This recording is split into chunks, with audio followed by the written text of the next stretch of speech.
Welcome back to the channel. I'm Justice, and I am finishing off Wes Craven's New Nightmare with the fan film Dylan's New Nightmare, which picks up 25 years after the events of New Nightmare and follows Dylan Porter, played by Miko Hughes yet again, who is the young son of Heather Langenkamp, now a grown man who's trying to make his way in the world his parents raised him in, Hollywood. Little does he know that the evil entity known as Freddy Krueger is back and eager to once again break into our world through the son of his favorite victim.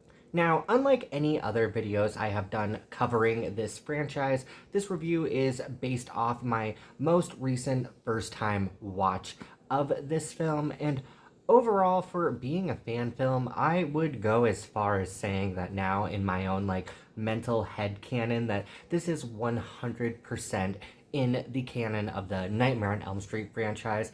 I think they did a fantastic job on this, and don't take my word for it, you should definitely go watch it. The entire thing is actually on YouTube. And if you have somehow not seen it, it is on the Horror Show Channel's YouTube page, and I think it's criminally underrated. I mean, it only has 200,000 views, which is such a joke. They did such a good job on this. I think Miko Hughes coming back alone is a huge praise, and he does fantastic at stepping back into the role of Dylan. And then on top of it too, Dave McRae, who plays Freddy in this installment, I think he does a really good job. He doesn't really do any new spin on the Freddy character, but he's very good at recreating the Robert Englund type vibe to it. So highly recommend it. If you haven't seen it yet, you should go watch it before I delve into all my thoughts about this movie. But to get into the full-blown spoilers of it all, and just to talk about the things that I very much enjoyed in it,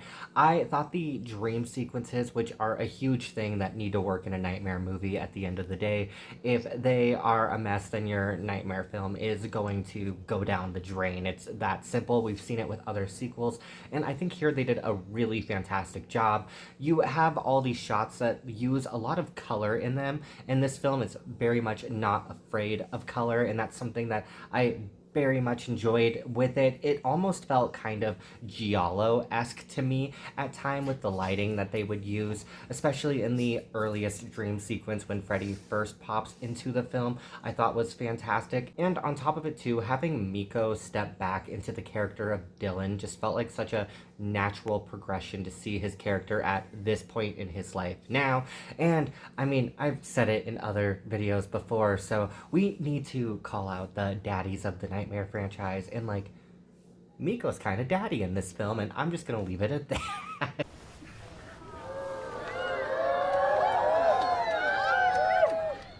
But I love seeing him trying to grapple with the past and all the events that he had to deal with in New Nightmare.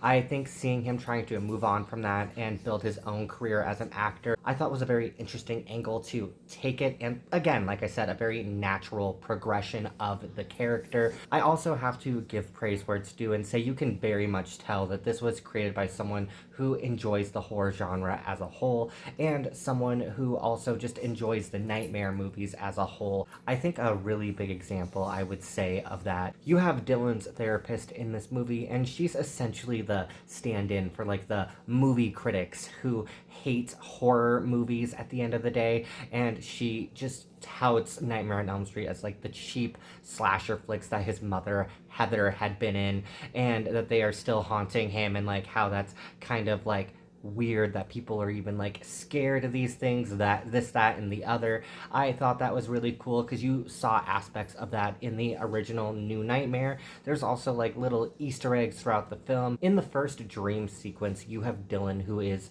auditioning for a role in the Hatchet franchise, and I thought it was cool to see Victor Crowley in the Nightmare universe. Not a big fan of those movies, but anything that connects horror movies into this cohesive world, I will never complain about. And it was such a banger when you see Dylan driving home, and they have this revamped version of Tuesday nights running from this nightmare in the film. So I was really cool with it. There's so many aspects in it that I very much enjoyed, but of course the main set piece that you have to talk about in a nightmare movie is the kills, and I thought, especially for being a lower budget project, that the budget didn't hurt it at all. They did a really fantastic job on it. And to just go in order of what the kills are, in the opening sequence you have Dylan at that audition for the Hatchet movie, like I said, and during the audition you have two of the directors or producers or whatever who are watching him audition, who end up dispatching of themselves, for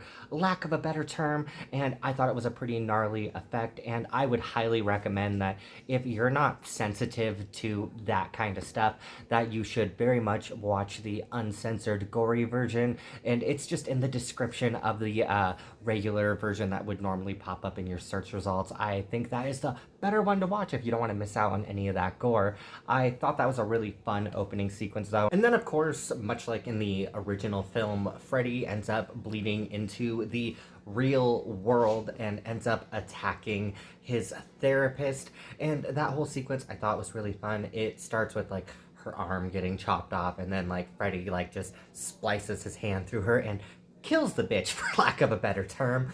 I very much enjoyed it, and I would say that the biggest sin of this movie is the fact that it's only like 30 minutes long and ends on the biggest cliffhanger. The film ends with Dylan finally getting a call from his mother, Heather, and I swear to God that I thought that was Heather Langenkamp's actual voice on the phone. But in fact, it was actually Deandra Laser, and even though it was just like a couple lines of dialogue, like, good on her. Like, her impression is very much on point.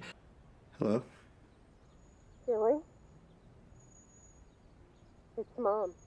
But it was such a disappointing point to end the film on, because it felt like we were just building up to something great, and that's a no diss to it. It's because I just wanted to see more, and I would love to see if they would do more with this in the future, kind of similar to like the Never Hike Alone series, and how it's done so much with like the Jason property, and like has essentially made a full-length movie of their own.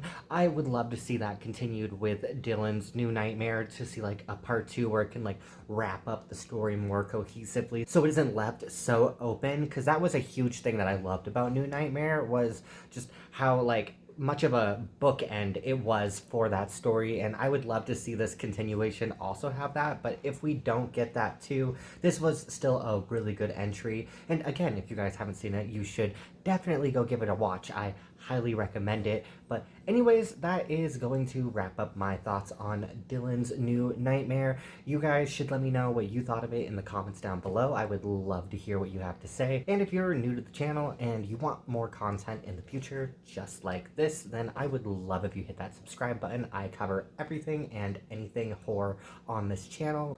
But with that all out of the way, I actually have another video I plan on recording right after this one. So I will see you guys on the next one. Take care.